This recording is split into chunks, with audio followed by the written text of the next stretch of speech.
Okay, this is, I guess, episode 1 of my new podcast. I know I'm always starting them. But I'm writing this book called What to Do After Your Kid is Sexually Attacked. And I have been writing this book for what it feels like forever, but I think it's just 2 or 3 months. And I am pretty close to finishing. It's just that every day I have a lot of thoughts that I need to process, and surprisingly, a lot of my friends can't handle talking about child sex abuse every fucking day. So I have decided that I am going to just record everything here. So hopefully you enjoy this podcast as much as I'm enjoying. Okay, I'm not going to enjoy. I don't enjoy this. I don't enjoy writing the book. I was talking to one of my old teachers, and she was like, "I can't read that book," and I was like, "That's fine. I don't recommend it. Nobody should read this book. I don't want to write this book. I don't want to read this book." I think I'm doing a good job writing it. I'm covering a variety of different topics, and I'm being really honest about things that have happened to me and other survivors that I know. I'm also doing a lot of research so that I have statistics to back up my experience and the other experiences that I'm presenting. So, right now I'm working on chapter 20, I think it's going to be chapter 26, it might be 28, I'll have to double check, although I might reshuffle some of these chapters, but okay, so it's called Mandatory Reporting.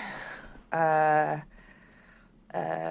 see, Mandatory Reporting, Reporting Sexual Assault to the Cops, and Foster Care. So I mean, I've never created citations before. My last book was 12 pages long, so I had to figure out how to create citations. And this is probably going to be my most citation-heavy chapter because it's not about feelings. It's about facts. There are a lot of ways that cops and the justice system discourages victims and survivors from either coming forward or going through the justice system. So I'm having a really hard time. I had another chapter that I had to write called What Happens If Your Kid Abuses Another Kid? And that was my last big breakdown chapter. It just seems like the research I do just keeps punching me in the face. So what I wrote about, it took me a couple days, but it turns out that kids abuse each other at 5 times the rate that adults abuse kids. And that makes sense because kids have the most access to other kids. And the first thing we learned at the bookstore is when people have access, they steal. When people have access, they behave badly. If you limit their access, then you can curb the behavior. But kids are around other kids all the time. We try to socialize them. So that's kind of the point of childhood, is to get them ready to interact with other people and show them how to interact with other people in a healthy way. So that chapter was really hard on me because I don't know what the solution is, especially if you have 2 kids in the same household and one of them's abused the other one. I mean, I'm going to say that most of those situations, one of the kids almost all of the situations, one of the kids is reenacting abuse that they've already had happen to them. Sibling abuse is really, really common too. And that I could finally understand because even though I didn't sexually abuse my siblings, I definitely physically abused them. I definitely emotionally abused them. I didn't know how to treat them any differently because that was kind of how I was treated. And I was, 8, 10, 12. So I couldn't go into my brain and fix it. I just took it out on the other kids I was around. So after I took a look at it from that perspective, it was a lot easier for me to deal with. But mandatory reporting has been harder on me because when I reported my abuse, it was really easy. I just told one person at my church. They had to tell the cops. The cops came to my house. I never went to trial. The cops asked me some painful questions. They took my diary. And then we never really heard back, until the guy who molested me was sentenced. And, he continued to stalk us for quite some time, but that was the only time I really interacted with law enforcement was that afternoon when I got interviewed by the detective. So, stalking your victims is really common after child sex assaults, after any kind of sex assaults. The perpetrator has a tendency to stalk their victims. And part of that is because a lot of stalkers stalk former intimate partners, and the guy who assaulted your kid or you thinks of them or you as an intimate partner. To them, that's how you interact with other people. That's how you are romantic, is assault. So I think the hardest part for me is going through every single part of interaction with police and how at every turn they make it hard and they try to drop your case. They try to pressure you to drop your case. They try to drop the rape statistics that they report to their city. It's just there's a lot of shit that they do, and it doesn't make any sense until you start reading the statistics about how many cops rape themselves. It's legal in 34 states for cops to have sex with, quote unquote, people that they have detained. So you're in handcuffs, you're in the back of a cop car, and they're allowed to have sex with you, quote unquote. They don't have to take the handcuffs off. And this is a law that protects them. They wouldn't have to have a law that protected them if they didn't do it, right? And sexual assault is the second most reported complaint to every police department, at least in the U.S., and it looks like in Canada and England as well. So between the law, which cops have to know in order to enforce, and the complaints, these cops and their bosses and the lawyers they work with and the judges they work with, all of them know that cops are sexually assaulting citizens. They're just okay with it. And it's really stunning to think about how if you send a rapist to interview a rape victim, that they will not be nice to them. That the rapist will probably disbelieve, berate, bully, and scoff at the rape victim. Once you see it like that, all of their behavior makes sense. Every single thing they do, suddenly there's a reason. Instead of people being like, why is the justice system broken? We have to fix it. Yeah, you fix it by firing cops when they rape people. So as I went through this chapter, I started to think about how this is the work that's going to get me killed. I always thought that something I wrote would kill me. I thought that something I wrote would enrage someone else that much. that just that I would be murdered by an intimate partner, because people with my history usually are. It's part of the reason why I'm such a committed spinster. So I think it's a little ironic that even though I have stayed away from men, because according to my research, like I said, intimate partners are the ones who abuse you. Stranger rape is like 10% of all rape.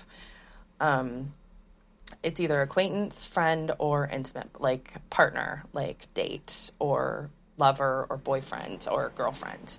Like those are the real rapists, is the people who are the closest to you, which is why I haven't lived with a man in 20 years and I don't intend to. So yeah, like I avoided it all this time, and as I read through how, I mean, the way this chapter is shaping up, like all of the research falls together. Cops are the reason why rape victims aren't getting justice, and it's because they're rapists. It's not that they side with the rapists. It's not that they're misogynist. It's not that they believe in old myths. It's that they're pro-rape. 40% of all cops beat their wives and families, which is 20% above the national average. And it shows that there are, and studies show that there are really close ties to, sorry guys, I just thought about how somebody is definitely going to either lock me up or kill me for this research. I can't figure out what else it would be. And there is all this proof that cops not only beat people on and off duty, but also rape people on and off duty. And I just, so, you know, if something happens to me, or, you know, I always thought that I get death threats from, like, you know, in the olden days before Trump came along, abortion was the hot button. And I have all these, like, happy abortion cards that I wrote. And, you know, I got a couple death threats over them. Made me feel like a real feminist. I just never, I never thought that, I always thought that would kill me. I always thought that, like, approach, wait, what are they called again when they're anti-choice, when they're anti-abortion? Oh, fuck, I can't remember. Pro-celibacy, obsessed with hymens. I don't know. What do you call them? What do you call those pro-baby people? Ugh, babies are so gross. Anyway, yeah, like all night last night, I was like, oh, like not only does this research make me physically ill, but I think it's going to murder me. So, also, I did want to share with you last night that when I was like, okay, if people actually buy it, then I'm in deep shit. Then I was like, okay, well, maybe they'll just throw me in jail. And then I realized I shit myself when I eat gluten, dairy, and potatoes. So whether I go to jail or the cops just, like, murder me, you know, on the street, in a raid, whatever, come over to my house, like, they murder people occasionally, every day in America. If they just send me to prison, I'm going to shit myself to death, you guys. I mean, maybe I'll be able to organize some sing-alongs first, but that really seems like my destiny in prison. I don't think I would get the Capitol riot treatment where they would, like, figure out how to give me the food I need in order to survive. So I just thought, since I will probably, I don't know, it just seems like I might not make it through this year. So I just thought I would make a diary of what it's like to write this book, knowing that it's a terrible idea, and it makes me feel like shit to read all of these statistics. The first half of writing this book was so, I mean, it did trigger me, but it was so nice because it was like, don't be a dick. the biggest part of helping your abused kid is, like, don't be a dick to them. Like, be super nice. Like, it's not their fault. Like, and when I was writing that was hard enough, because then I had to also recount all the times people were dicks to me. But that's looking like a piece of cake this week. And it's the fucking citations that got me into trouble. I was like, okay, well, I've written the book, so now I just have to go through and, like, mark my research and figure out how citations work, because I went to a junior college, and so I've never done them before. And it just, I had all these statements that I'd written that I'd found backup for, but now that I have to go through everything, and I'm like, okay, every single sentence, can I justify it, or does it need to go? Like, the numbers are so much worse than I assumed they were. Oh my God, you guys. This is the worst. This is the worst thing that's ever happened to me. I can't stop. I've written, I don't know, 250 pages or something. So it's mostly done. It's just, and I'm not having those, like, last week I would wake up and I'd be like, I don't want to write the book. I don't want to write the book. I don't want to write the book. I don't want to write the book. I don't want to write the book. Before I could start. But, so I'm not having that anymore, but I am trying to cry every day so that I can just, like, get it out of the way. And I cannot watch any drama, even though that's my fucking jam. I just can't handle it. I've literally today, instead of watching TV, which is my favorite thing on earth, I just put on, Disney Plus has all these whale documentaries, so I put those on silent, and then I played Mary Chapin Carpenter while I wrote. Like, that is where I'm at, happy-wise. Like, my serotonin has been zapped. Everybody keeps saying, like, you're gonna burn out, take a break, but it's not exactly like that. Ever since I started taking this bipolar medication, if I start thinking about a problem, I can't stop, you know? So after I've written for 4 or 5 hours, I'll walk away and I'll just come up with, I'll start completing ideas an hour later when I'm trying to just, like, unwind. So that's what's happening today while I'm writing the book.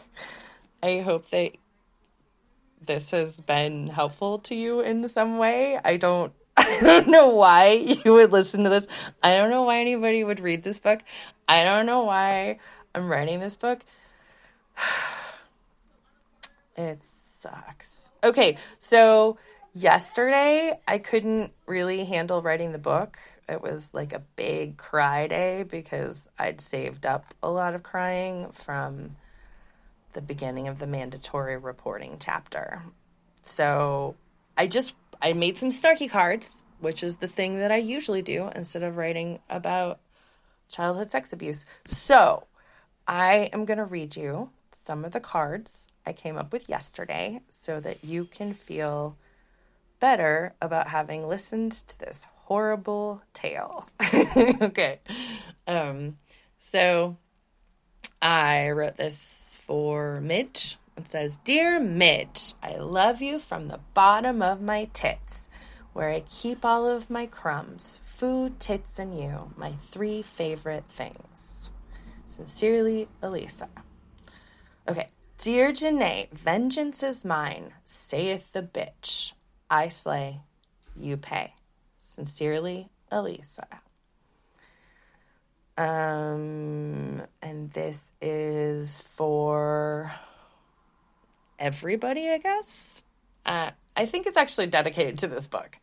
Dear, what to do after your kid has been sexually attacked. You fucked me up so bad. Oh wait, this doesn't work. My book's actually pretty good. Okay. Dear stupid asshole. You fucked me up so bad. Sometimes my only consolation is that I'm so much better than you. As a person, I mean. Sincerely, Alisa. And then the final one is, Dear Alisa, you're not super fucked up. You're regular fucked up. Sincerely, Alisa. Oh, no, wait, there's one more. Okay. Dear random person, dude, stop assholing. It's getting boring. Sincerely, Alisa. Okay, that wasn't terrible. Those snarky cards are all right? It's hard to tell now that I can't go out and sell them every night and show them to people and see if they laugh or they feel like they relate. Anyway, I hope you've enjoyed this this episode of what to do after your kid has been sexually attacked. I will update you tomorrow with more horrible stories about writing this horrible book. Thanks, guys. Love ya. Alisa Starr, Alisa Starr.